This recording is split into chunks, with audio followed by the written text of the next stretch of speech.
وہ 1.7 بلین تک ہم نے بڑھایا تھا، اور ساتھ ہم نے سینٹرل ایشیا اور رشین اسٹیٹ تک بھی بزنس کو کافی بڑھایا تھا. ہم نے افریقہ کنٹری کے ساتھ بھی رک افریقہ پالیسی اڈاپٹ کی کہ افریقن کنٹریز تک بھی ہم اپنا ٹریڈ اور کاروبار بڑھائے، کیونکہ وہاں بھی بہت بڑا پوٹینشیل ہے.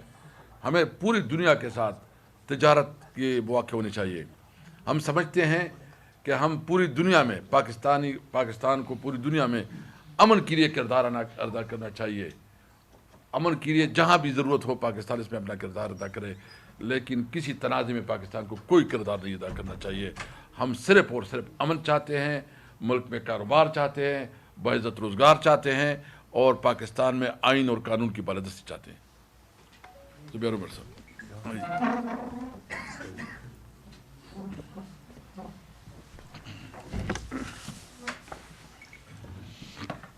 جی بسم اللہ الرحمن الرحیم. تجارت کی بات کی تھی اسپیکر صاحب نے. ایک تو آج کی پریس کانفرنس میں آپ کو پتہ ہے کہ پچھلے کچھ عرصے سے ہم اسی پلیٹ فارم سے پاکستان کی معیشت کے حوالے سے، اس کی بدحالی کے حوالے سے، اس کی روز بروز بدحالی کے بارے میں آپ کو اور پوری قوم کو بتا رہے تھے. لیکن آج جس چیز پر، جس نقطے پر ہمارا زیادہ فوکس ہوگا وہ یہ ہوگا کہ یہ جو میتھ جو حکومت اور حکومت کے وزراء نے کریٹ کی تھی کہ پاکستان میں اسٹیبلٹی آ گئی ہے، معیشت ریکور ہو گئی ہے، آج اس کا ہم بالکل آپ کو جائزہ بتائیں گے. ہماری نظر میں تو آپ کو پتہ ہی ہے، لیکن کچھ حکومتی سینئر عہدیداروں نے جو معیشت کے بارے میں پچھلے ایک ہفتے میں باتیں کی ہیں اس کے بارے میں ضرور بتائیں گے. لیکن اس سے پہلے چونکہ یہ تجارت کی بات ہو رہی تھی اور آج ہی تجارتی خسارے کے حوالے سے فگر آئی ہے، آج ہی حکومت نے ریلیز کی ہے. ایکسپورٹس جو اسٹیٹمنٹ ہے، ایکسپورٹس ہیو پلنجڈ. ایکسپورٹ کنسسٹنٹلی پچھلے 3-3.5 سال میں ایک کمیٹی دوسری کمیٹی، یہ اس کی رپورٹ اس کی رپورٹ، باوجود سب کے ابھی جو 4 مہینے کی رپورٹ آئی ہے ایکسپورٹس نیچے گر گئی ہیں، برے طریقے سے نیچے گر گئی ہیں، اور تجارتی خسارہ جو ہے 37% بڑھ گیا ہے. 37% بڑھ گیا.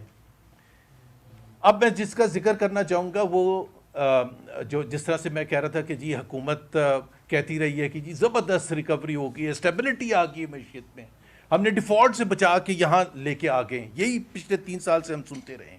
اب پچھلے ہفتے یہاں اسلام آباد میں ایک سیمینار ہوا، اور اس سیمینار میں 3 سینئر ترین حکومتی شخصیت، جس میں governor State Bank of Pakistan, privatization minister, اور سب سے امپورٹنٹ SIFC کے نیشنل کوآرڈینیٹر جنرل سرفراز کی سٹیٹمنٹس. یہ پبلک سٹیٹمنٹس ہیں، یہ میں اپنی طرف سے نہیں کہہ رہا. میں جنرل سرفراز کی سٹیٹمنٹ سے شروع کروں گا. ہم تو کہتے ہی تھے کہ یہ ملک میں یہاں آ کے انویسٹمنٹ کوئی نہیں کرے گا، یہاں کا گورننس سسٹم صحیح نہیں ہے، یہاں کا ٹیکس سٹرکچر صحیح نہیں ہے، یہاں کا ماحول صحیح نہیں ہے. انہوں نے کیا کہا؟ انہوں نے کہا جتنے ٹیکسز پاکستان میں کوئی آ کے انویسٹ نہیں کرے گا. یہ جنرل سرفراز کے الفاظ ہیں. جنرل سرفراز نے یہ بھی کہا کہ پاکستان میں بزنس ایز یوزل اب نہیں چل سکتا. Exact words, business as usual جو پچھلے 2-3 سال سے چلتا رہا ہے وہ نہیں چل سکتا، اس سے آگے ترقی نہیں ہو سکتی، پاکستان معیشت میں پھنسا رہے گا. یہ SIFC کے سینئر ترین رہنما یہ بتا رہے ہیں، اور ظاہر سی بات ہے ہم تو ان کی بات سے 100% اتفاق کر رہے ہیں. جب ہم کہتے تھے تو ہمیں گالیاں پڑتی تھیں، جب ہم یہی بات کرتے تھے کہ Pakistan is not a conducive place for investment یہاں کا. اور پھر انہوں نے یہ بھی کہا کہ گورننس کا سسٹم اتنا خراب ہے کہ یہاں نئی لوگ آ کے انویسٹ کریں گے. گورنر اسٹیٹ بینک کیا فرماتے ہیں؟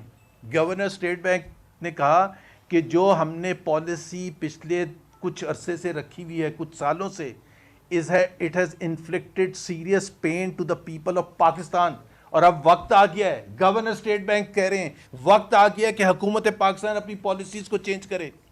یہ محمد زبیر یا تیمور جھگڑا نہیں کہہ رہے ہیں، یہ گورنر اسٹیٹ بینک کہہ رہے ہیں. کیونکہ سب کو نظر آنا، اب سب پتہ کیا یہ کیوں کہہ رہے ہیں، یہ سب بچنا چاہ رہے ہیں کہ جی ہم نے بھی تو کہہ دیا تھا کہ معیشت ٹھیک نہیں ہے. کیونکہ آپ نے ڈھنڈورا پیٹ کے جی ریکوری ہوگی، وہ جی فلانی رپورٹ آ گئی، انٹرنیشنل فلانی رپورٹ آ گئی. رپورٹ کیا ہوتی تھی کہ جی بینکس بڑا پروفٹ کما رہے ہیں. بینکس تو پروفٹ کما ہی رہیں گے، حکومت کو ادھار چاہیے ہوتا ہے، بینک ان کو پیسے دیتا ہے، وہ پیسوں سے ان کا انٹرسٹ بڑھتا ہے اور پروفٹ بڑھ جاتا ہے۔ تیسرے صاحب جو ہیں پرائیویٹائزیشن منسٹر، بائی دا وے بڑے اچھے صاحب ہیں، محمد علی صاحب، انہوں نے کیا کہا کہ پاکستان میں اپرچونٹیز ہیں، انویسٹمنٹ کی اپرچونٹیز ہیں، لیکن یہاں کا گورننس سسٹم اتنا خراب ہے کہ یہاں کوئی انویسٹ نہیں کرے گا۔ ابھی آپ مجھے خود بتائیں، یہ میں نے آپ کو 3 سینئر ترین عہدیداروں کا ذکر کیا، حکومت کے پاس کوئی جواب ہے؟ وزیر اعظم صاحب کے پاس کوئی جواب ہے؟ ساتھ میں نے تجارتی خزانہ بھی بتا دیا 37% بڑھ گیا۔ اگر ہماری بات نہیں سن رہے تھے وزیر اعظم صاحب تو کم سے کم اپنے لوگوں کی تو بات سن لیں۔ اگر اپنے لوگوں کی بات ان کو سمجھ آ جاتی ہے تو کیا 3.25 سال کے بعد وزیر اعظم کی کوئی رسپانسبلٹی بنتی ہے؟ ان کو کوئی جواب دینے کی رسپانسبلٹی بنتی ہے کہ کیوں اس دھانے پر لا کے، اگر گورننس سسٹم خراب ہے؟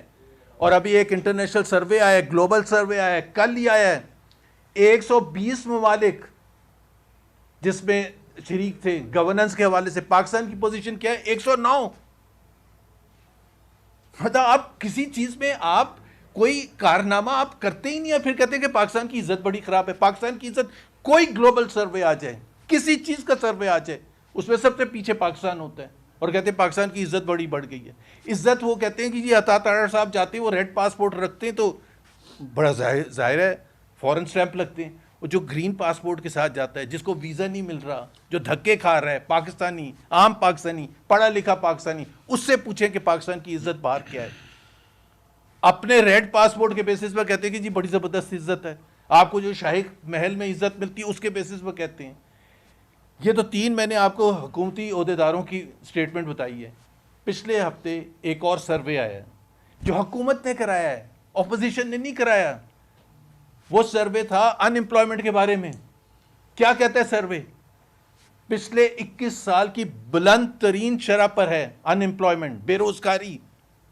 یہی باتیں ہم پہلے بیٹھ کے کرتے تھے نا، اب حکومت نے بھی کہہ دیا 21 سال 2004 کے بعد سب سے زیادہ بے روزگاری آج ہے، اس وقت، حکومتی پالیسیوں کی وجہ سے۔ اور یہ حکومت کے نمبرز ہیں جو کہ انڈیپینڈنٹ اکانومسٹ اس سے ڈس ایگری کرتے ہیں، حفیظ پاشا یا دوسرے اکانومسٹ، وہ کہتے ہیں 22 سے 24% ہے، حکومت کہہ رہی ہے 7% ہے۔ 7% کو بھی لے لے تو 21 سال کی بلند ترین شرح ہے بے روزگاری۔ اب یہ کس نے یہاں تک پہنچایا ہے؟ ہر چیز پر بات ہوگی حکومت کی طرف سے، پرائم منسٹر صاحب کے آپ سٹیٹمنٹ پڑھ لیں، عوام کی نہیں کبھی بات کریں گے، بے روزگاری کی نہیں بات کریں گے کیونکہ ظاہر ہے پتہ ہے نمبرز کیا ہیں، غربت کی نہیں بات کریں گے کیونکہ پتہ ہے نمبرز کیا ہیں کہ پاکستان میں کی تاریخ میں کبھی 45% پاکستانی غربت کی لکیر سے نیچے نہیں تھے، کبھی مہنگائی کی نہیں بات کریں گے۔ یہ کریں گے کہ ہاں پچھلے سال کے مقابلے، بھائی پچھلے سال 38% تو آپ ہی لے کے گئے تھے۔ ایک سٹیٹمنٹ بھی آیا تھا یا نواز شریف صاحب نے کہا تھا کہ جی ہم نے 38% سے نیچے لے کے، بھائی 38% لے کے کون گیا تھا پہلے؟ 38% آیا تھا 1.25 سال پی ڈی ایم کی حکومت کے آنے کے بعد۔ پی ٹی آئی جب چھوڑ کے گئی تھی تو 12.7% تھا اپریل 2022 میں، آپ اس کو مئی 2023 تک بڑھا کے 38% تک لے کے چلے گئے تھے۔ اس کی مار کس نے کھائی ہے؟ اس کی مار پاکستان کے عوام نے کھائی ہے۔ آج جو مڈل کلاس کا پرچیزنگ پاور ہے اس کی حالت دیکھ لے، 60% کم ہو گئی ہے۔ اور میں جس طرح کہتا ہوں کہ اس کو سمپل الفاظ میں، جو کام آپ کو 20,000 میں آپ کی خریداری ہوتی تھی یا آپ کا خرچہ پورا ہوتا تھا 20,000 میں، آج سے 3 سال پہلے اب 50,000 روپے چاہیے۔ اتنے خراب حالات ہو گئے۔ اور لاسٹ جو کہ بہت امپورٹنٹ ہے، آئی ایم ایف کی رپورٹ۔ میں نے اور تیمور جھگڑا صاحب نے جب آئی ایم ایف کی رپورٹ آئی تھی تو ہم نے پریس کانفرنس کی تھی، ہم نے سوال ریز کیے تھے، ہم نے پوچھا تھا کہ یہ 5,300 کا غبن جو ہوا ہے اس میں کون شامل ہے، ان کی اکاؤنٹیبلٹی کیا ہوئی ہے، اس کی لسٹیں جاری کریں۔ آج تک تقریباً کل 2 ہفتے ہو جائیں گے، نہ وزیر اعظم نہ ڈپٹی وزیر اعظم نے آ کے اس کی تفصیل سے پارلیمنٹ میں یا پارلیمنٹ سے باہر بتایا نہیں ہے کہ جی جو آئی ایم ایف کی رپورٹ تھی وہ اتنی سخت رپورٹ حکومت وقت کے بارے میں، پاکستان کی بدحالی کے بارے میں، پاکستان کے گورننس سسٹم کے حوالے سے، پاکستان میں غربت کے حوالے سے، پاکستان میں یہ تک انہوں نے کہا کہ یہ حکومت ڈیزائن ایسی ہے کہ جی یہ اپنے لوگوں کو نوازتے ہیں، جیسے شوگر سکینڈل ہوتا ہے, جیسے ویٹ سکینڈل ہوتا ہے, یہ پروکیورمنٹ رولز کو ریلیکس کرتے ہیں اپنے چاہنے والوں کے لیے. اتنی سخت رپورٹ آنے کے بعد وزیر اعظم صاحب لندن میں بیٹھے رہے 5 دن, اور آنے کے بعد بھی اس کا کوئی ذکر نہیں ہے. اور ایک چیز کہوں گا میں, کیونکہ پی ٹی آئی کے جو سندھ کے ہمارے وہ پریزیڈنٹ ہیں حلیم عادل شیخ صاحب, وہ یہاں موجود ہیں, وہ اس سے تفصیل سے بات کریں گے, لیکن میرا فرض بنتا ہے چونکہ کراچی سے ہمارا دل بہت دکھا ہوا ہے, پورے پاکستان کا ہوگا لیکن کراچی والوں کا خاص طور پر. وہ جو بچی کا واقعہ ہوا تھا 3 سال کا, وہ پہلا نہیں تھا, لیکن اگر اب بھی ہوش نہیں آئے گا, جو حکومت گٹر کے ڈھکن نہیں فکس کر سکتی ہے وہ حکومت باقی کام کیا کرے گی. باقی چیزیں حلیم عادل شیخ صاحب بات کریں گے.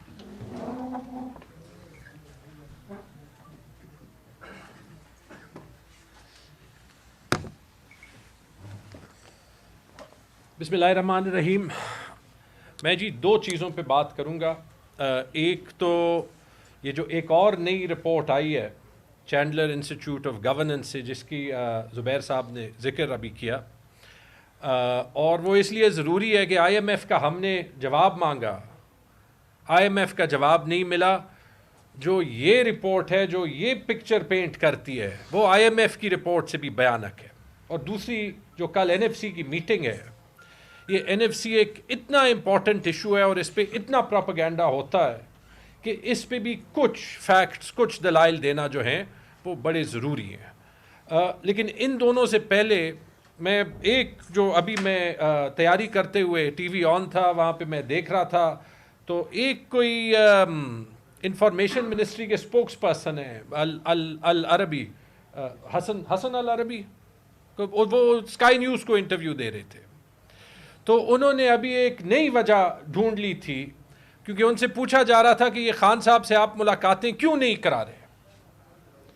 تو انہوں نے کہا جی وہ اصل میں خان صاحب جو ہے وہ طالبان کے بڑے سمپتھائزر ہیں, تو اس لیے مطلب وہ یو کے چینل کو کہہ رہے تھے, تو وہاں کبھی خان صاحب اسرائیل کے سمپتھائزر ہو جاتے ہیں, کبھی خان صاحب طالبان کے سمپتھائزر ہو جاتے ہیں, کبھی آپ کہتے ہیں کہ جی پروسیجر کے مطابق جائیں, جو لسٹ سلمان راجہ دے, کبھی آپ کہتے ہیں کہ جیل سپرنٹینڈنٹ کی مرضی ہے, کبھی آپ کہتے ہیں کہ سیاسی بیانیہ وہ دیتے ہیں. یار فیصلہ تو کر لیں کہ آپ کا سٹانس کیا ہے. نہ یہ دنیا اتنی بے وقوف ہے, نہ وہ نیوز چینلز اتنے بے وقوف ہیں. اور وہ انٹرویو سنتے ہوئے تکلیف اس لیے ہو رہی تھی کہ اپنے آپ کو تو وہ بے وقوف بنا رہے تھے, لیکن امیج پاکستان کا ہی خراب ہوتا ہے کہ انفارمیشن منسٹری کے اسپوکس پرسن جاتے ہیں اور وہاں جو دنیا کے سب سے بڑے چینل کے جو اینکرز ہیں وہ ہنس رہے ہوتے ہیں, وہ بھی کہہ رہے ہیں آپ نے سب کچھ کہہ دیا, میرے سوال کا جواب آپ نے نہیں دیا کہ عمران خان کی ملاقاتیں 5-6 ہفتوں سے کیوں بند ہیں, جو ساری ہیومن رائٹس کنونشنز کے خلاف ہیں. اچھا جی, یہ پوائنٹ ہو گیا.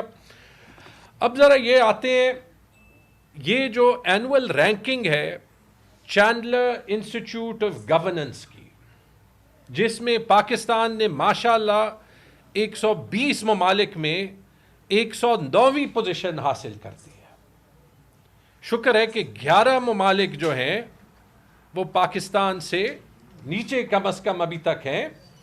لیکن جب میں آپ کو یہ بتاؤں گا کہ کون سے ممالک جو ہیں وہ پاکستان سے اوپر ہیں, تو وہ بھی آپ کے جو ہیں وہ بالکل آنکھیں کھل جائیں گی. اور یہ بھی دیکھ لیں کہ یہ جو 109ویں پوزیشن ہے یہ ابھی 109 پہ پہنچی ہے. پچھلے سال 104 تھی, 2022 میں 93ویں پوزیشن تھی, 3 سال میں 93 سے 109 پہ ہم گئے ہیں. یہ کون سی ریکوری ہے پاکستان کی جو ہو رہی ہے, جو صرف نیچے جاتی ہے؟ ریکوری کے لیے اوپر جانا پڑتا ہے. 7 یہ انڈیکیٹرز دیکھتا ہے, 7, اور 7 انڈیکیٹرز میں جو گورننس کے انڈیکیٹرز ہیں, اور یہ ایک غیر جانبدار ادارہ ہے جس میں بیوروکریسی کے ایکسپرٹس, ایکیڈیمکس, گورننس کے ایکسپرٹس, پولیٹیشنز, یہ یو این ایجنسیز کے لوگ, انہوں نے مل کے بنایا ہے. ہر سال یہ رپورٹ شائع ہوتی ہے. پورے ساؤتھ ایشیا میں پاکستان کی پوزیشن سب سے نیچے ہے, پورے ساؤتھ ایشیا میں. ساؤتھ ایشیا میں اگر آپ دیکھ لیں, انڈیا کی 72ویں پوزیشن, بنگلہ دیش کی 95, نیپال کی 101, سری لنکا کی 99, ان سب سے پیچھے. نیپال میں جو ہوا ہے, بنگلہ دیش میں جو ہوا ہے, اس کے باوجود پاکستان ان سب سے پیچھے. بنگلہ دیش کی 95. لیکن یہ بھی دیکھ لیں, یہ ممالک دیکھ لیں, ہم بڑے اپنے آپ کو کہتے ہیں یہ سارے تقریباً سوائے ایک دو کے وہ ممالک سمجھے جاتے ہیں جن کو انگریزی میں باسکٹ کیس کہا جاتا ہے. زیادہ تر افریقہ کے ممالک ہیں یا ساؤتھ ایسٹ ایشیا میں کچھ ایسے ممالک ہیں جہاں پہ جنگیں ہوئی ہیں, یا موریشس 51, روانڈا جہاں 20-25 سال پہلے خانہ جنگی ہوئی تھی 59, بوٹسوانا 61, South Africa 77, ٹینزینیا 78, Egypt 81, Cambodia 82, Senegal 83, گانا 86, آئیوری کوسٹ 90, نمیبیا 90, الجیریا 90, بنین نام بھی نہیں سنا ہوگا, افریقہ میں ایک چھوٹا سا ملک ہے 93, کینیا 94, بنگلہ دیش 95, ٹونیزیا 96, گواٹمالا 97, Uganda 98, Sri Lanka 99, Lewis 103, Zambia 104, Cameroon 105, ملاوی 106, ایتھیوپیا 108. یہ پاکستان کی حال ہے. آپ پرائم منسٹر کو رلائیں گے بس. لیکن دیکھیں یہاں پہ کہانی ختم نہیں ہوتی, کیونکہ یہ پکچر پینٹ کرنا جو ہے وہ ضروری ہے. یہ اگر آپ سب انڈیکیٹرز میں بھی جائیں, اور یہ جو پچھلے 3 سال میں ہوا ہے وہاں پہ دیکھ لیں, رول آف لا میں جو پہلا سب انڈیکیٹر ہے پاکستان 93ویں نمبر پہ ہے ماشاءاللہ, اور اس کے نیچے جو سب انڈیکیٹرز ہیں رول آف لا پہ کہ قانون کی عمل درآمد کیسے ہوتی ہے 109 کی پوزیشن ہے, ٹرانسپیرنسی پہ 100ویں نمبر کی پوزیشن ہے, لیڈرشپ, ایتھیکل لیڈرشپ یعنی آپ کی لیڈرشپ کی ویلیوز کیا ہیں 99ویں پوزیشن ہے, اسٹریٹجک پرائیورٹائزیشن یعنی لیڈرشپ میں عقل کتنی ہے 110ویں پوزیشن ہے, فائنینشیل اسٹوورڈشپ گورنمنٹ ڈیٹ قرضوں کے حالات 103ویں پوزیشن, بجٹ سرپلس 111ویں پوزیشن, کنٹری رسک پریمیم جس سے جو ہے جو انویسٹر یہ جانیں گے کہ ہمیں یہاں پہ جانا چاہیے یا نہیں 108ویں پوزیشن. انسٹیٹیوشنل اسٹرینتھ پہ آئیں جہاں پہ پاکستان پچھلے 3 سال میں 14 پوزیشن کم ہو کے 106 پوزیشن پہ آ چکا ہے. کوارڈینیشن یعنی مختلف اداروں کے درمیان کوارڈینیشن جو ہے وہ کیا ہے 114ویں پوزیشن, امپلیمنٹیشن 109ویں پوزیشن, بیوروکریسی کا حال 98ویں پوزیشن. اور یہ جو 27ویں ترمیم ابھی آئی ہے, یہ تو چونکہ رپورٹ ابھی شائع ہوئی ہے, یہ اگلے سال اس کا آپ حال پھر دیکھیں گے کہ جوڈیشری اور بیوروکریسی پہ مزید کیا حال. گلوبل انفلوئنس, اس میں آپ دیکھیں نیشن برانڈ یعنی پاکستان کی عزت 100ویں پوزیشن, پاسپورٹ اسٹرینتھ 120 میں سے 120ویں پوزیشن, اٹریکٹیو مارکیٹ پلیس پھر اگلا جو سیگمنٹ ہے اس میں آپ دیکھ لیں اٹریکٹنگ انویسٹمنٹس 97ویں پوزیشن, لاجسٹکس یعنی کہ کیسے جو ہے وہ ملک کے اندر جو ہے وہ مال ہو سکتا ہے. آپ دیکھتے ہیں کہ ہر بار فار ایگزامپل جب آٹے کا کرائسس ہوتا ہے تو پنجاب اپنے بارڈر جو ہے وہ بند کر دیتا ہے, باقی پاکستان میں آٹا نہیں جا سکتا, 108ویں پوزیشن. اور یہ اینڈ میں کیونکہ اس کا این ایف سی سے تعلق ہے اس لیے میں نے یہ آپ کو پہلے کہا, ایک فیکٹر ہے ہیلپنگ پیپل رائز, کہ آپ اپنے لوگوں کے لیے کیا کر سکتے ہیں اور کیسے کر سکتے ہیں.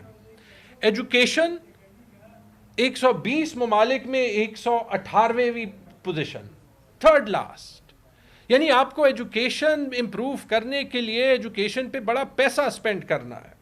ہیلتھ 97ویں پوزیشن 97. پرسنل سیفٹی 72ویں پوزیشن. انوائرمنٹل پرفارمنس جو اسموگ کا حال ہے 110. جینڈر گیپ یعنی خواتین کے لیے کیا ہوتا ہے 119ویں پوزیشن. نان ڈسکریمنیشن یعنی سب جو سٹیزنز ہیں ان کا ایک ہی حال ہے 113ویں پوزیشن. Price stability 106. یہ حال ہے ایک ملک کا جو کہ امپروو ہو رہا ہے. اس کا جواب کون دے گا؟ آپ نے آئی ایم ایف کا جواب نہیں دیا. یہ جو رینکنگ پکچر پیش کر رہی ہے اور جو ہر انڈیکیٹر میں پاکستان نیچے جا رہا ہے, وہاں تو آپ نے کہا کہ یہ ہماری گورنمنٹ سے اس کا تعلق نہیں ہے تھا. یہ تو 2025 کی رینکنگز ہیں اور 2024 کی بھی موجود ہیں اور 23 کی بھی موجود ہیں. اس کے بعد آپ کیا کہیں گے پاکستان کے لوگوں کو؟ لیکن اب ذرا آتے ہیں این ایف سی پہ, کیونکہ یہ این ایف سی جو ہے دیکھیں یہ دنیا میں وہ, میں ذرا اپنے نوٹس جو ہے وہ نکال دوں, میں نے وہاں پہ کچھ فگرز جو ہیں وہ ڈالیں. دنیا میں کوئی بھی ملک وہاں پہ جو ریسورسز ہیں, جو فائنینشیل ریسورسز ہیں, اس کا جو بٹوارا ہوتا ہے وہ این ایف سی کے تھرو ہوتا ہے. جو فیڈرل گورنمنٹ اور صوبوں کے درمیان یا اسٹیٹس کے درمیان جو بٹوارا ہوتا ہے وہ این ایف سی کے تھرو ہوتا ہے. سب سے پہلے تو یہاں پہ وفاقی گورنمنٹ کے لوگوں کا یہ حال ہے, چاہے وہ بیوروکریٹس ہوں یا اس حکومت میں سیاستدان ہوں, انہیں فیڈریشن یعنی وفاق کا مطلب ہی نہیں پتہ.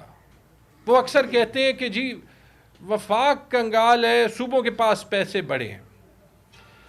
وفاق جو ہے نا, وفاق یہ پاکستان کے چاروں صوبے ہیں. جس چیز کی آپ بات کر رہے ہیں وہ وفاقی حکومت ہے, وہ فیڈرل گورنمنٹ ہے. فیڈریشن جو ہے نا, وہ جو 1947 میں Punjab, Sindh, Balochistan, N W F P ابھی خیبر پختونخوا اور بنگال کا یونین ہوا تھا, وہ فیڈریشن تھا. یا ابھی جو باقی پاکستان جو 4 صوبے ابھی ہیں وہ فیڈریشن ہے. جو لوگ این ایف سی کا فیصلہ کر رہے ہیں انہیں فیڈریشن اور فیڈرل گورنمنٹ میں فرق ہی نہیں پتا, پہلی بات.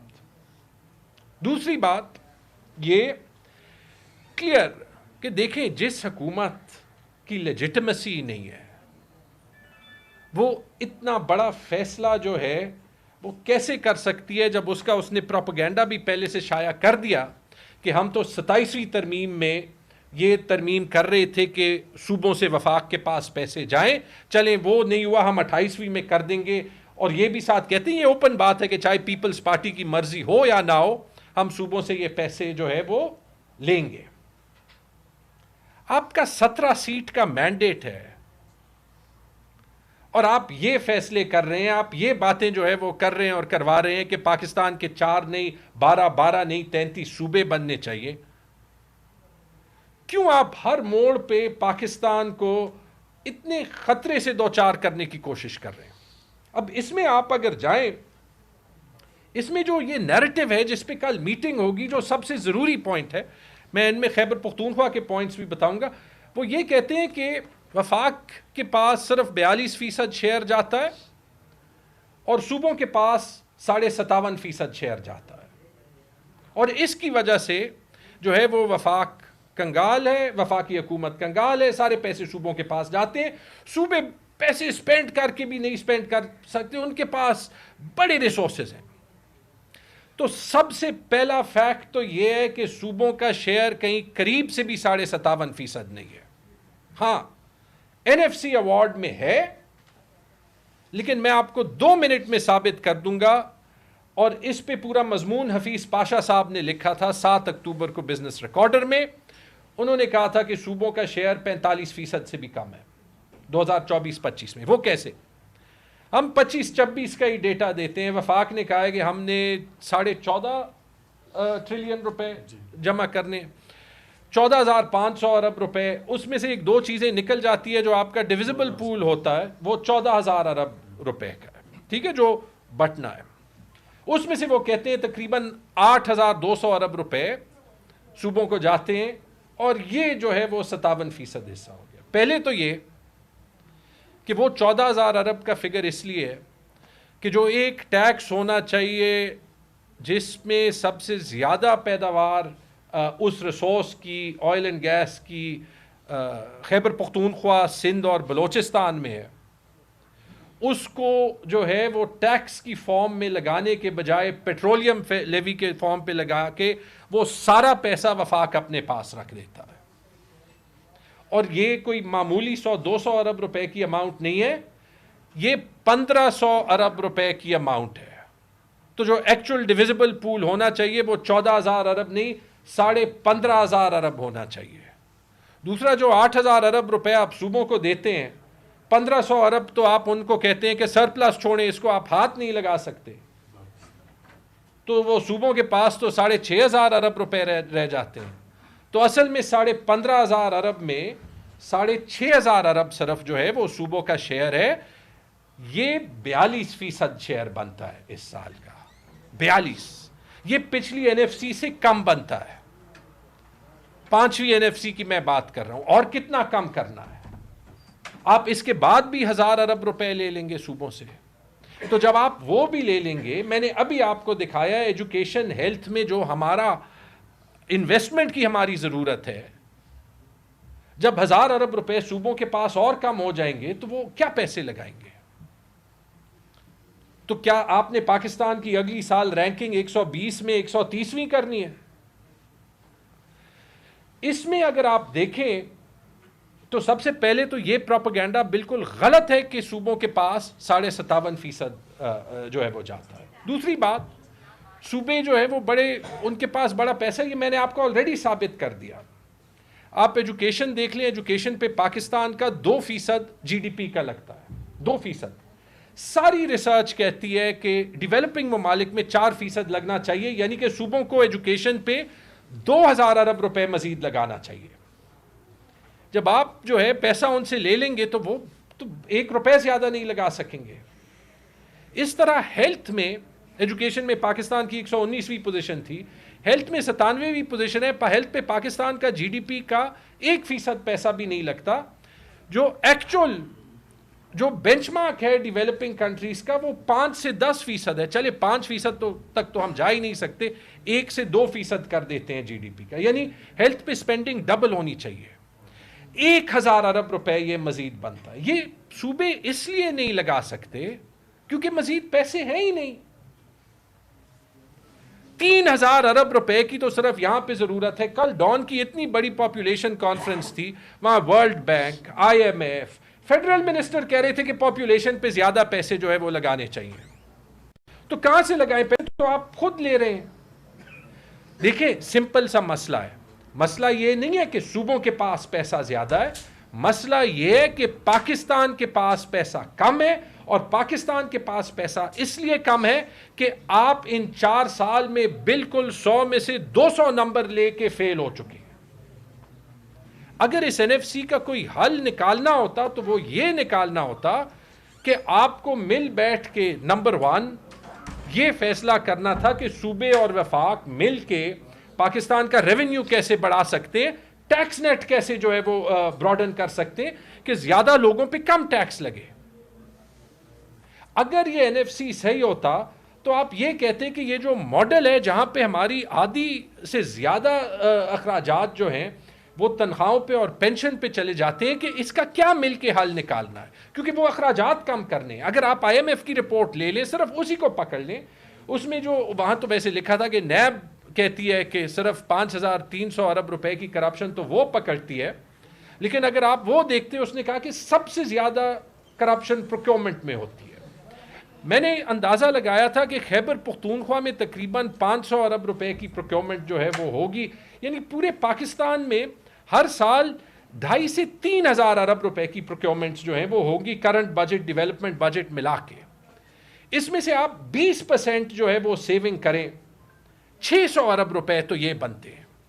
NFC کو ان چیزوں پہ ڈیٹیل کام کرنا چاہیے.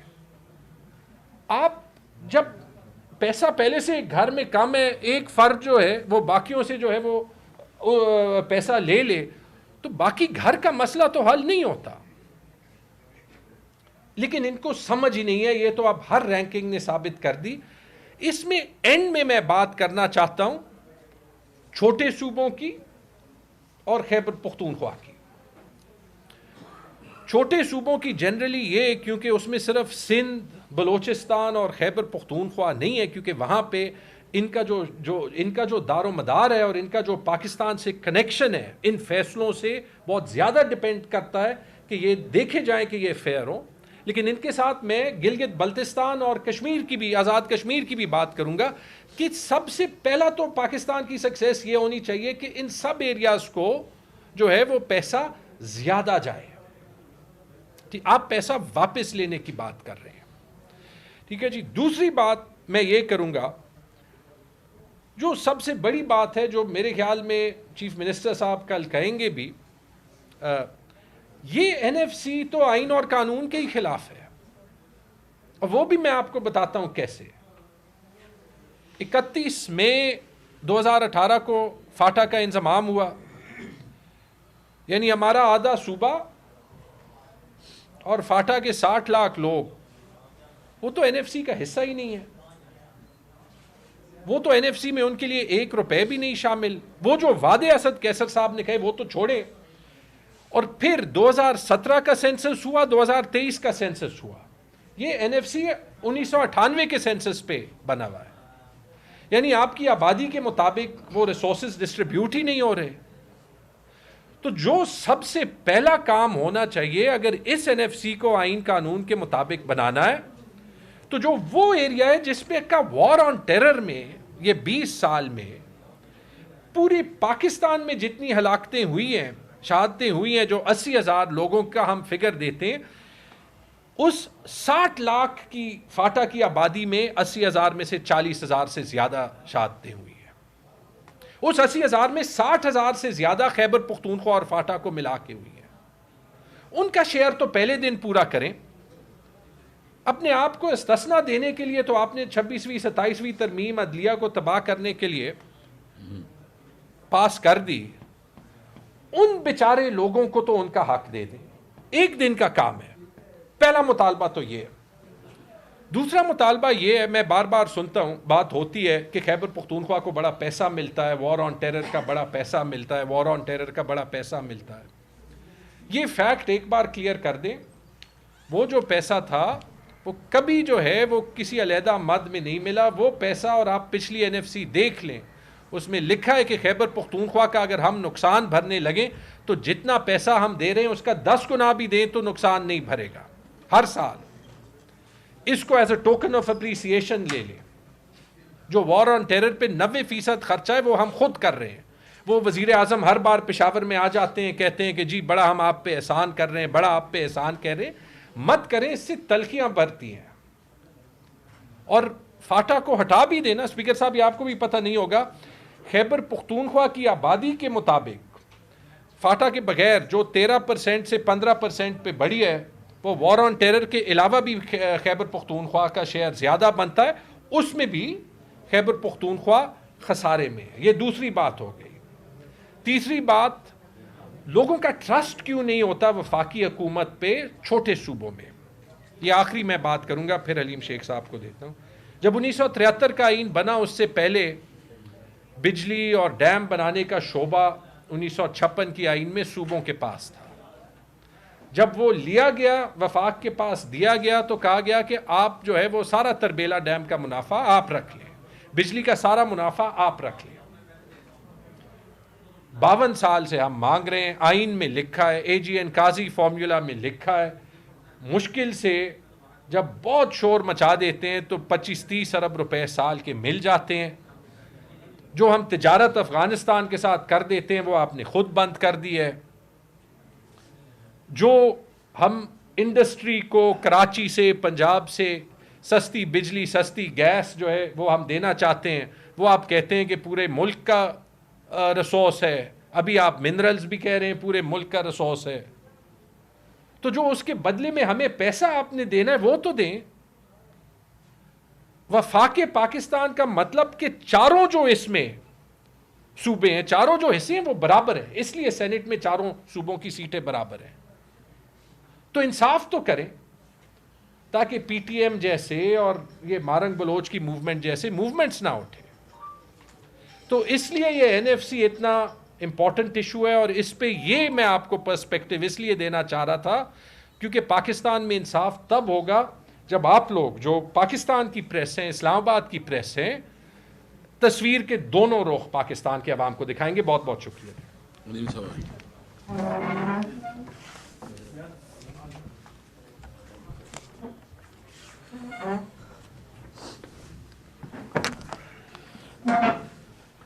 بسم اللہ الرحمن الرحیم. آپ کا بہت شکریہ اسد بھائی, آپ نے مجھے موقع دیا, تیمور بھائی اور زبیر خان صاحب. دیکھیے کل ابھی جس میں بیٹھا ہوں وہ این ایف سی پر اور ہماری ملکی معیشت پر بات چیت کی ہے, بڑی سیر حاصل گفتگو ہوئی ہے. لیکن جس NFC کا بٹوارہ کل اسلام آباد میں ہونے جا رہا ہے, آج ایک موقع لیتے ہوئے, چونکہ جیسا زبیر بھائی نے کہا, ہم رنجیدہ ہے. ہمارا ایک 3 سالہ بچہ شہر کا جو کہ 65% ریونیو دیتا ہے اس ملک کو, گٹر میں گر کے مر چکا ہے. اس سال میں 24 بچے اور بڑے گٹر برد ہوئے ہیں, اور آج بھی ایک بچی گٹر کی نظر ہوئی ہے. سب سے چھوٹا گٹر کا ڈھکن کس کو پھنسایا ہوا آپ نے؟ جو اس NFC میں, جو ملک کے خزانے میں 65% جو شیئر دیتا ہے شہر. میں کہنا چاہتا ہوں, آپ سے بھی کہنا چاہتا ہوں, ملتے ہوں گے یہاں, یہ ہمارے صدر میں تو ملتا ہی ہوگا ہمارا نمائندہ, سوال کیجئے ان سے. ٹھیک ہے, میں ایگری کرتا ہوں تیمور بھائی کی تمام بات چیتوں جو کی ہے انہوں نے, جو ڈسٹریبیوشن ہے تمام چیزوں پہ. میں اپنے صوبے کی بات کرنا چاہتا ہوں, چونکہ ہمیں کم موقع ملتا ہے کہ جو صوبہ, جو شہر, جس شہر کا ٹیکس پیئر ہم آپ, جو شہری 65% اس ملک کو چلانے کے لیے دیتے ہیں, ہم آج بھی, ہمارے بچے گٹر برد ہو رہے ہیں. ہم آج بھی اس صوبے کے اندر, ہمارے اسکولوں میں کتابیں نہیں ہیں, ہسپتالوں میں دوائیاں نہیں ہیں. جھگڑا NFC کا ادھر ہوتا ہے. NFC پہ شیئر تو لے جاتے ہیں یہ لوگ, میں سندھ کی بات کر رہا ہوں, PFC دینے کو تیار نہیں ہوتے. صوبہ سندھ میں مال کھپے, شہر کراچی کو نہیں دینا, حیدرآباد کو نہیں دینا, لڑکانہ کو نہیں دینا, چونکہ وہ ون ونڈو آپریشن چلتا ہے. میں افسوس کے ساتھ کہنا چاہتا ہوں کہ صوبہ سندھ کو علی بابا اور 40 چوروں کے حوالے کر دیا گیا. 18 سال سے 3100 ارب روپے سندھ کے اس ٹولے کے ان کو ملا ہے 18 سال میں, اور آج بھی کراچی میں جائیے کھنڈرات ملے گا آپ کو. تو میں کہنا چاہتا ہوں, جو واقعہ بتایا, آج بھی ایک ڈھکن, اور یہ ڈائریکٹلی ذمہ دار کیوں ہے؟ اس لیے کہ کراچی میں Karachi water and sewerage corporation ہے, ان کا چیئرمین وہی ان کا لاڈلا, اور وہ بلاول صاحب کا لاڈلا. ایک جیسے سارے, کوئی نہ سمجھے کہ کوئی الگ ہے, سب ایک ہیں. ہم جانتے ہیں نا, سندھ کے لوگ ہیں, سب ایک جیسے ہیں. وہی میئر کراچی جو ہے, وہی واٹر بورڈ کا چیئرمین بھی ہے, وہی چیف منسٹر بھی ہے. سندھ گورنمنٹ ذمہ دار ہے. اس سے بڑی زیادتی نہیں ہو سکتی. تو میں چاہتا ہوں ہماری لیڈرشپ جو اسلام آباد میں ہوتی ہے, چونکہ ہم تو کم آتے ہیں, کہ براہ کرم اس شہریوں کا, اس شہر کا خیال کیجئے کہ جو پورے ملک کو چلا رہا ہے, جس کا ٹیکس پیئر قربانیاں دے رہا ہے, ظلم بھی اس پہ ہو رہا ہے, نہ روڈ ہے, نہ رستہ ہے, نہ کچھ ہے, اور بچے گٹر برد ہو رہے ہیں. اصولاً سندھ حکومت کو گٹر برد ہونا چاہیے, ان کو یہاں بٹھانے والوں کو گٹر برد ہونا چاہیے. کراچی کی 22 میں سے 21 سیٹیں ہمارے پاس ہیں, 21 سیٹیں MNA کی ہمارے پاس ہیں, جن پہ ڈاکہ ڈل گیا. ایک میں بھی ان کے اندر سے. سب کے فارم 45 ہمارے پاس موجود ہیں. اس کا مطلب ہے کہ وہ شہر کے ہم ہیں اسٹیک ہولڈرز. تو بات یہ ہے کہ کل جو بھی فیصلے ہوں, اور آئندہ بھی جو بھی فیصلے ہوں, سندھ میں جو پیسہ جائے, برائے کرم اس کی چوکیداری آپ لوگ کیا کیجئے. آپ لوگ اسلام آباد میں موجود ہیں کہ وہ جاتا ہے اور اسی ٹولے کی نظر ہو جاتا ہے. اور برائے کرم اس کے لیے یہ جو جس انداز سے ہمارا بچہ گٹر برد ہوا ہے, جس طریقے سے ہم سب گٹر برد ہیں, وہاں آئیے تو صحیح, گٹرستان لگتا ہے شہر کراچی, اس کے لیے آواز اٹھائیے. اور میں سمجھ سکتا ہوں کہ جو سندھ میں صورتحال ہے بہت ناگفتہ بے ہے, بہت بری ہے. صرف یہ جنگ کیس لڑتے ہیں اپنے پاس پیسہ ٹرانسفر کرنے, جب پیسہ وہاں پہنچ جاتا ہے اس کے بعد وہ اس عام آدمی تک نہیں جاتا جس کے لیے وہ بجٹ واپس جاتا ہے وہاں. تو بس اس بات پہ میں, اب آپ نے جواب دینا ہوگا سوال کا, میں ادھر آ جاتا ہوں.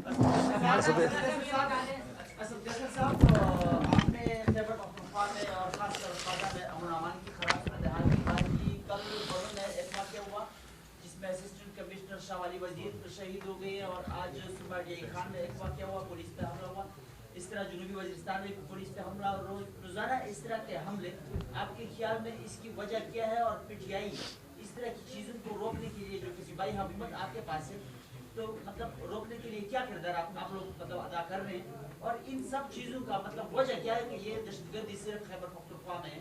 زبیر صاحب سے میرا معیشت کے حوالے سے سوال ہے کہ وفاقی وزیر خزانہ کون ہے, کس کا بندہ ہے, کیا ان سب کچھ کا معیشت کی مطلب صورتحال کا ذمہ دار حکومت ہے یا کوئی اور ہے؟ میں جواب دے دوں. جی معیشت پہ پہلی بات تو یہ ہے کہ یہ تو آپ نے میرے سے سوال پوچھا ہے کہ یہ کس کا بندہ ہے. اگر آپ اور بھی ایڈ کرتے تو محسن نقوی کا بھی پوچھ لیتے کہ وہ بھی کس کا. بات یہ تو حکومت کا کام ہے, اور یہ افسوسناک بات ہے کہ پاکستان پیپلز پارٹی، پاکستان مسلم لیگ، کہتے ہیں نا اتنی بڑی دونوں جماعتیں، ان میں سے ایک بندہ بھی فائنانس منسٹر نہیں بننے کے قابل، ایک بھی. تو یہ افسوس رہا، وہاں سٹارٹنگ پوائنٹ ہی خراب ہے. کیونکہ انہوں نے، اورنگزیب صاحب اچھے آدمی ہیں، انہوں نے جو اپنا کام کرنا ہے وہ کر کے پاکستان کی مزید بدحالی ہونے کے بعد انہوں نے بریف کیس اٹھانا ہے اور انہوں نے پاکستان سے جہاز پکڑ کے چلے جانا ہے، جیسے حفیظ شیخ جیسے دوسرے چلے جاتے ہیں، شوکت عزیز. تو یہ افسوسناک بات ہے. سب سے زیادہ important ministry in a political government is finance ministry, کیونکہ پولیٹیکل پارٹیز جاتی ہیں عوام کے پاس، اپنا مینیفیسٹو لے کے جاتی ہیں جو 90% معیشت کے حوالے سے ہوتے ہیں کہ ہم آپ کے کیسے حالات ٹھیک کریں گے. وہ مینیفیسٹو بنانے میں اس کا کوئی تعلق نہیں ہوتا، جس طرح محمد اورنگزیب کا کوئی تعلق نہیں تھا. اور آ کے چلانے کے لیے کون ہے؟ کوئی اور نیا آ جاتا ہے. اس سے کوئی تعلق نہیں کہ مینیفیسٹو میں کیا لکھا تھا، اس سے کوئی تعلق نہیں ہے کہ ٹی ایم ایل این کی آئیڈیالوجی کیا ہے، اس کا کوئی تعلق نہیں ہے کہ پی پی پی کی آئیڈیالوجی کیا ہے. اس کو صرف اپنا پوائنٹ آف ویو سے کرنا ہے، اور وہ نہ پولیٹیکل کمپلشن دیتے ہیں اور نہ ہی 5 سال کے بعد اس نے جا کے جواب دہی کرنی ہے عوام کو، کیونکہ وہ تو چلا جائے گا. یہ ہے ہی مس میچ. یہ طریقہ ہی غلط ہے کہ جس میں آپ پولیٹیکل گورنمنٹس ایک باہر سے بندہ لا کے فائنانس منسٹر، جو کہ سب سے زیادہ امپورٹنٹ منسٹری ہے. دیکھیے، سب سے پہلے تو ہم بہت افسوس بھی کرتے ہیں، اس کی مذمت کرتے ہیں کہ ایک بہت ہی ہمارا کمپیٹنٹ آفیسر جو ہے نا شہید ہوا ہے اور روزانہ کی شہادت ہو رہی ہے. 2 باتیں اس پہ. ایک تو ہم بالکل کلیئر ہے، ہم ہر صورت پہ دہشت گردی کے کلا کما چاہتے ہیں اور اپنی صوبے میں امن و امان کے لیے جتنی بھی وسائل درکار ہو، جتنی بھی اس کے لیے ضرورت ہو، وہ چیف منسٹر صاحب نے کمٹمنٹ کیے وہ دے رہے ہیں. سوال یہ ہے کہ ایک تو ہم نے، آپ کے نالج میں ہوگا، آپ ہمارے صوبے سے ہیں، جو ہم نے ایک قومی جرگہ کیا، اور قومی جرگے میں ہم نے تمام سیاسی پارٹیاں، مطلب اگر وہ پارلیمنٹ میں ہے یا پارلیمنٹ سے باہر ہے، سب پولیٹیکل پارٹیز کو ہم نے اکٹھا کیا، اور اس پہ ہم نے اس کا ایک سلوشن نکالا، ایک میمورنڈم نکالا، ایک اعلامیہ نکالا کہ یہ ہمارا ہے. اس پہ صوبائی حکومت کی کیا ذمہ داری ہے اور وفاقی حکومت کی کیا ذمہ داری ہے. ایک چیز کو کلیئر کیا. جو ہمارے صوبے میں امن و امان کا مسئلہ ہے وہ صرف خیبر پختونخوا کے انٹرنل ایشوز نہیں ہے، وہ ہمارے فارن پالیسی سے تعلق رکھتے ہیں، وہ بارڈر سے تعلق رکھ رہے ہیں، وہ ہمارے افغان پالیسی سے تعلق رکھ رہے ہیں. اس لیے ہم نے اس میں باقاعدہ ایک سلوشن دیا ہے، حل دیا ہے، اور ہم مطالبہ کریں گے کہ خیبر پختونخوا میں اگر امن ہوگا تو پوری ملک میں امن ہوگا. اور ضرورت اس بات کی ہے کہ جو ہم نے اعلامیہ نکالا ہے، ایک پوری خیبر پختونخوا کے تمام سیاسی، بلکہ سیاسی نہیں، اس میں سول سوسائٹی، اس میں بار ایسوسیشنز، تمام کی نمائندگی تھی، اس پہ عمل درآمد کیا جائے. ہم بالکل کمیٹیڈ ہیں امن و امان کے لیے، جہاں تک ہو سکے، جتنا وسائل ہو سکے، جتنا پولیس کو اسٹرینتھن کرنا ہے وہ صوبائی حکومت کرے گی انشاءاللہ. ان کا پورا ایک کورس ہوا اور گزشتہ روز بالی پیٹ لیگ عمران خان صاحب کی طرف سے باقاعدہ طور پہ کہا گیا کہ وہ میرے میر جعفر اور میر صادق. اس وجہ سے ذرا واضح کیجیے گا کہ جو این ڈی یو کا کورس کرنے والے آپ کے ارکان ہیں وہ پارٹی پالیسی کے تحت گئے یا خود سے گئے، کیا پوزیشن ہے اس حوالے سے؟ دیکھیں، اس کے بارے میں تو آپ کو پتہ ہے این ڈی یو ایک کورس ہے جو کہ روٹین میں ہوتا ہے، لیکن جو ان کی ملاقات ہوئی ہے اس ملاقات پہ پارٹی کو کنسرن ہے. میں سمجھتا ہوں کہ اس کے دوران ابھی خان صاحب کے ساتھ ایک اور بھی ملاقات کر رہی ہے، کیونکہ مختصر ملاقات تھی، تو ہم مزید بھی اس پہ کلیئرٹی چاہیں گے کہ خان صاحب کے مزید بھی اس پہ کلیئرٹی آ جائے.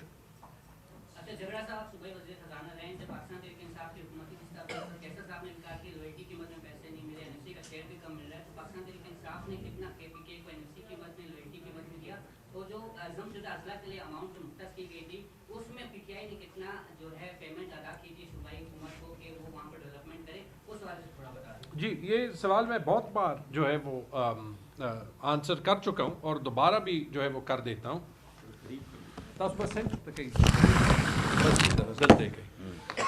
دیکھیں، اگر آپ دیکھ لیں 2 حقیقتیں ہیں اس حکومت میں بھی. پہلی حقیقت تو یہ ہے کہ اس وقت بھی ہمیں چیلنجز ہوتے تھے، کیونکہ جو پاکستان کے سٹرکچر کی خامیاں ہیں نا، جو ہمارا بیوروکریسی کا مائنڈ سیٹ ہے، جو اسلام آباد کا مائنڈ سیٹ جنرلی ہے، کیونکہ وہی بیوروکریٹس ہوتے ہیں، وہ وفاقی وزراء کو مشورے دیتے ہیں کہ کیا ٹھیک ہے کیا ٹھیک نہیں ہے، وہ ان پہ جاتے ہیں، تو اس وقت بھی ہم اپنے حق کے لیے لڑتے تھے. ٹھیک ہے جی. جو کریڈٹ عمران خان صاحب کو جاتا تھا وہ یہ جاتا تھا کہ وہ بات سنتے تھے اور جہاں تک ممکن ہوتا تو وہ کریکشن کرتے تھے. مجھے یاد ہے جو ہمارا پہلا بجٹ تھا 2019 میں، اس میں آپ کو یاد ہوگا کہ فائنینشیل پریشر سب سے زیادہ تھا. آپ کو یہ بھی یاد ہوگا کہ پشاور میں اکثر عید ایک دن پہلے ہوتی ہے. عید کے دن خان صاحب نے مجھے بنی گالہ بلایا کیونکہ انہوں نے میری بات سنی کہ فاٹا کا شیئر جو ہے وہ کم تھا، اور ساری وفاقی کابینہ کو بلا کے انہوں نے فاٹا کا شیئر بڑھایا. 2021 میں جب انفیکٹ NFC بھی چل رہا تھا، شوکت ترین صاحب نئے فائنانس منسٹر تھے، ہمیں IMF کا MOU ملا، ہم نے اس پہ جو ہے وہ آبجیکشنز ریز کیے، اور خان صاحب نے جو ہے وہ شوکت ترین سے ملاقات کرائی. اس وقت ہمیں نیٹ ہائیڈل پروفٹس کا مسئلہ تھا، اور ایک دن پہ ہم نے ریکارڈ نیٹ ہائیڈل پروفٹس 25 ارب کے 30 جون 2021 کو غالباً اگر مجھے یاد ہے وہ لیے. ایک اور سال جو ہے وہ وفاقی حکومت پہ پریشر تھا، ایک گروپ بن گیا تھا، خٹک صاحب 2-3 لوگوں نے امپلائیز کے ساتھ نیگوسیشن کی تھی، کوئی بڑی خاطر خواہ انہوں نے جو ہے وہ سیلریز میں انکریز کی، جس سے جو ہے وہ صوبوں کے فائنانسز پہ بڑا امپیکٹ پڑتا. اس کے لیے خان صاحب نے ایک گروپ بنایا، اور وہ پھر ہم نے بائی دا وے اس طریقے سے کیا کہ اس وقت بھی پریشر رائٹلی تھا کہ جو افواج آپ کے فرنٹ لائن پہ لڑتے ہیں کہ ان کو ضرورت تھی زیادہ پیسوں کی، تو ان کو ہم نے ایک اسپیشل الاؤنس دیا. ایسے میں بہت سی مثالیں دے سکتا ہوں. ان نٹ شیل جو 2 ہمارے مطالبے ہیں، اس پہ مجھے یاد ہے کہ 3 سال میں عمران خان کی گورنمنٹ میں ہم نے NHP پہ 110 ارب روپے لیے، اور جو یہ ایشو تھا پرماننٹ AGN قاضی فارمولا کا، یہ سالو ہونے کے بڑے قریب تھا. اس کے لیے ہم نے ایک ورکنگ گروپ بنایا تھا. انفارچونیٹلی حکومت چل گئی، اور تسلسل نہ ہونے کا یہ امپیکٹ ہوتا ہے. قبائلی اضلاع کا اگر آپ دیکھ لیں، حالانکہ میری رائے میں اس سے زیادہ پیسے دینے چاہیے تھے، کوئی اور صوبہ نہیں دیتا تھا، لیکن وفاق اپنا بجٹ ہر سال بڑھاتی تھی، اور کبھی ہمیں قبائلی اضلاع کے بجٹ میں 1 روپے کے خسارے کا سامنا نہیں ہوا. 2022 کے بعد یہ پورے پاکستان کو پتہ ہونا چاہیے کہ ہر سال وفاقی حکومت تقریباً جو کرنٹ بجٹ ہے فاٹا کا وہ ایک جیسا رکھتی ہے، جس کی وجہ سے ہر سال خیبر پختونخوا اپنی جیب سے فاٹا کے ایریا کی تنخواہیں دیتا ہے، اور میرے خیال میں 4 سال میں مل کے تقریباً 100 سے 150 ارب روپے کے درمیان ہم نے اپنے جیب سے دیے. یہ ہم نے کسی پہ احسان نہیں کیا، یہ ہماری ڈیوٹی ہے ایز پاکستان، لیکن تب بھی سوال ہم پہ اٹھتا ہے. تو ایٹیٹیوڈ میں ایک بڑا فرق تھا جو 2022 کے بعد چینج ہوا ہے. ٹھیک ہے. 2 بچیوں کو جیسا آپ کے بیٹے نے 13 سال، اس کی 16 سال عمر تھی، اور اس نے گاڑی کے نیچے لے دیا، اس کے بارے میں بھی بڑا گورنمنٹ سے کہاں. دیکھیے یہ اسلام آباد میں ہوا ہے. میرے خیال میں اس کے پاس وہ لائسنس وغیرہ بھی نہیں تھا. جو قانون کے مطابق ہے اس کے خلاف ایکشن ہونا چاہیے. وہ کسی کا باپ ہو، کسی کا بیٹا ہو، کسی کا بھائی ہو، وہ یہ تو مطلب قانون سب کے لیے برابر ہونا چاہیے. رول اللہ تو تب ہے. تو مجھے امید ہے کہ جج صاحب بھی اس کے اوپر کوئی وہ نہیں کریں گے، اس کو جو بھی قانون کا سامنا کرنا چاہیے. اچھا اسد کیسر صاحب، جب بھی یہ کوئی بجٹ سوری بل پیش ہوتا ہے اسمبلی میں، تو تحریک انصاف جو ہے نا یہ واک آؤٹ کر جاتی ہے. اس پہ عوام جو ہے وہ کہہ رہی ہے کہ یہ حکومت کے ساتھ اندر کھاتے یہ ملے ہوئے ہیں. اس میں ذرا تھوڑی سی بات. دیکھیے سوال تو یہ ہے کہ ہم نے جو 27ویں آئینی ترمیم کی آپ بات کر رہے ہیں، ہم نے اس پہ کافی مشاورت کی. ہم نے پارلیمانی پارٹی اور ہماری جو پولیٹیکل کمیٹی تھی اس وقت کی، اس پہ مشاورت ہوئی، اور اس کنسنسس ہوئی کہ چونکہ نمبر 1 یہ ہے کہ اس وقت یہ اسمبلی 1247 کی پیداوار ہے. اس کے پاس کسی بھی قانون سازی کی کوئی مورل اتھارٹی اور قانونی اتھارٹی نہیں ہے. اس کے پاس یہ لیجٹمیٹ اسمبلی ہے نہیں. اس لیے ہم اس کی کسی پروسیس کا حصہ نہیں بننا چاہتے. تو ہم نے اس لیے کہا ہم تو شور کرتے ہیں پروسیس کا حصہ نہیں بنتے کہ انشاءاللہ جب بھی ہم آئیں گے اللہ تعالیٰ موقع دے گا انشاءاللہ تعالیٰ. تو یہ جو 26ویں آئینی ترمیم ہے یا 27ویں آئینی ترمیم ہے یا جتنی بھی انہوں نے یہ قوانین پاس کیے انشاءاللہ ان کو پارہ کریں گے, کیونکہ یہ اشرافیہ کی نمائندگی کرتے ہیں. اس جتنی بھی قانون سازی ہوئی ہے اس تمام قانون سازی میں صرف ایک قانون ہی بتایا کہ وہ جو عوام کے لیے ریلیف ہو. یہ صرف اشرافیہ کے لیے ہے اور ہم انشاءاللہ تعالیٰ اس قانون کہ میں اس لیے حصدار نہیں بنے کہ ہم اس پروسیس کا حصہ نہیں بننا چاہتے. Thank you. Thank you.